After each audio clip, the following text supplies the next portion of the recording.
Inkokheli ye-EFF umnumzana Julius Malema igxeka amaziko eendaba ngento ethi kukukhusela kwawo umongameli Cyril Ramaphosa. OkaMalema uthi mayikhantywe ingxelo ekhutshwe yiofisi yobongameli ezama ukugalela amanzi kubuzaza bento eyenziwe ngumongameli.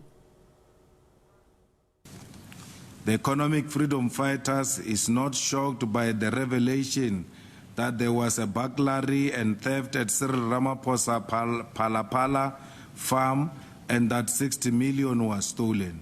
Cyril Ramaphosa owns game farm parties that are used for illicit financial flows, particularly money laundering. It is not surprising that 60 million in dollar bills were stolen from Cyril Ramaphosa's property and was not reported to the South African police services because criminals do not report crimes when their proceeds of crime are stolen.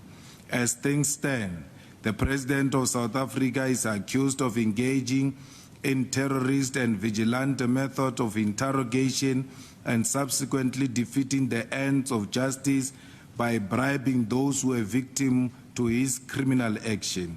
No one has a right to abduct, detain, and interrogate those who are alleged to have committed crimes against them.